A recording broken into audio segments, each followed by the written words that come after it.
See? There's like, if you go to the top right, there's like a minus sign. Okay, yeah, there you go. There we go. All right, there's our Marion office, main office address. Nobody's there right now. And I believe Angela is going to share my brochure that has my direct information. And I have a statewide map that I'll show you in a few minutes that shows where everybody's located. So as I said, we're the Parent Training and Information Center for the state of Ohio. And we are funded by the U.S. Department of Education for special education programs. Every state must have at least one parent training center.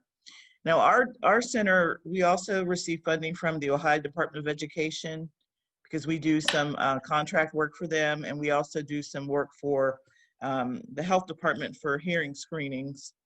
So we do different jobs for different areas, but bulk of our work is centered around parents, and training them and helping them to advocate for their children.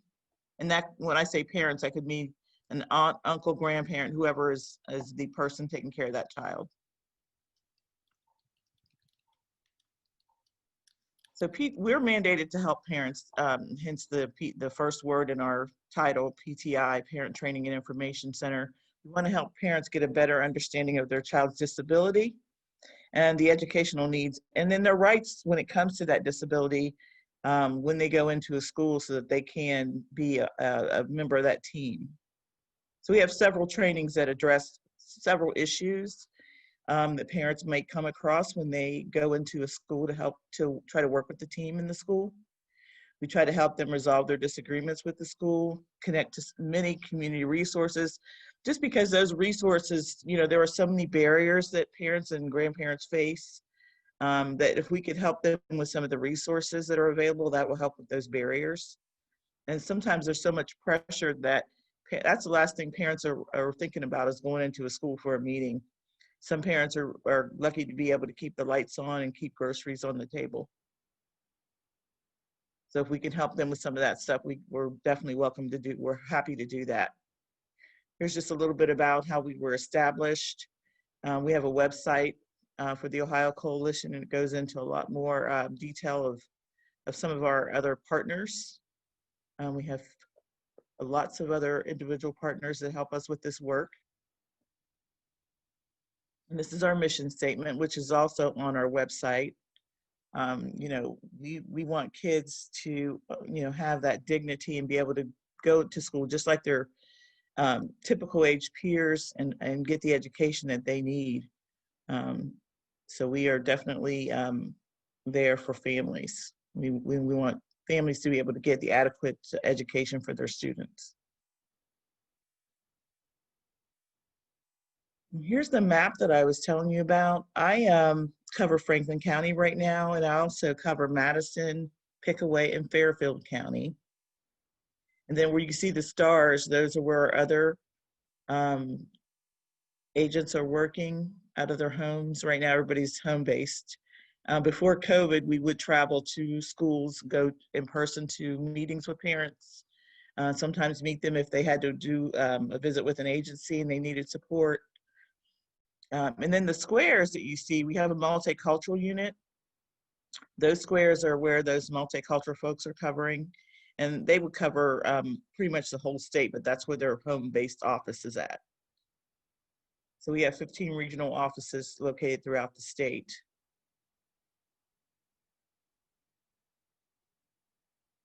Total of 24 staff members and 3 consultants. And most of us are made up of folks that have children with disabilities. Some folks maybe maybe they had a sibling with a disability, but the bulk of us all have children with disabilities.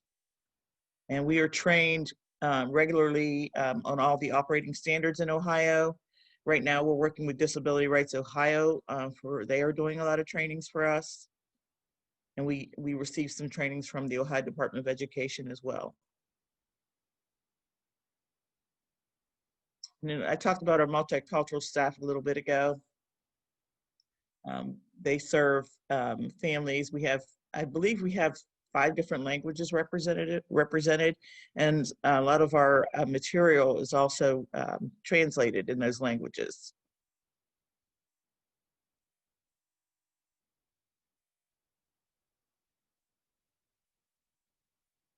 Here are some of the services that we provide: information on early intervention, infants and preschoolers.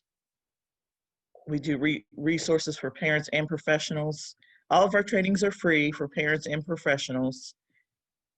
We have a reading mentoring program. We have one person that created that program, and she pretty much runs that program, where she can go into schools and help parents so they can help their children read at home. We promote teamwork between families, family members and their service providers.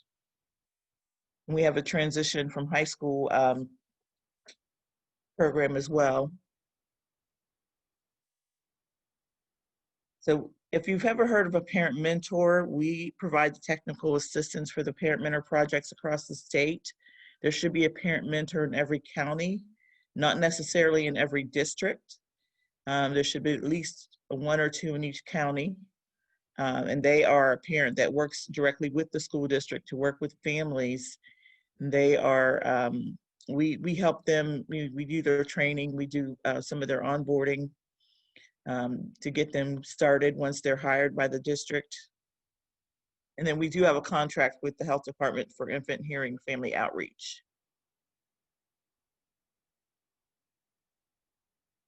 So right now we're doing mostly all phone support or Zoom. We will do a one-on-one consultation over the phone or Zoom. We can do group presentations such as this. A lot of times we will use whatever medium the agency wants to use. I have done different things with Children's Hospital during this time where they use different, they might use Google Meets or something like that, but right now we can't meet in person.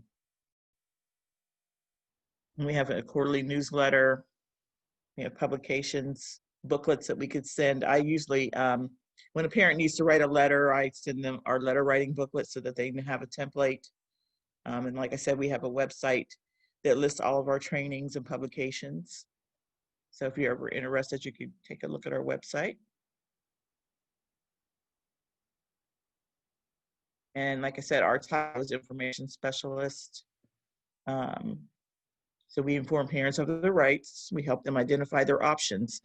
And I like to just tell them, you know, these are the things you can do. And then a lot of times they want me to kind of give them guidance on what they should do. I like to kind of keep it, give that back to them, because they may think about it after a while and change their mind. And it's totally up to the parent or grandparent to decide what's best for the child, you know, working with that team in the school. So we give them the information and try to empower them to become the best advocate so that they can work with the district and have the best outcome for their student. We want to try to get them prepared for the IEP meeting, because it's kind of daunting to go into a meeting and you're the only parent there. Everybody else is a professional from the school.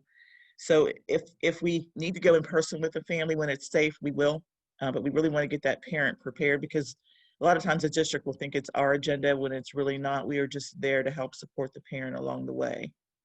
So we are not legal representatives. We cannot say this is illegal or this is not legal. We just give them the information and really share the information that's on the operating standards. That's really what we go by. What is in the operating standards? And that is what we share with the parents. And then there's the parents' guide to parents' rights that is given to a parent after each meeting. Just going back to that basic information to give them. Sometimes they don't even know where to look, so we are there to help guide them through that kind of situation.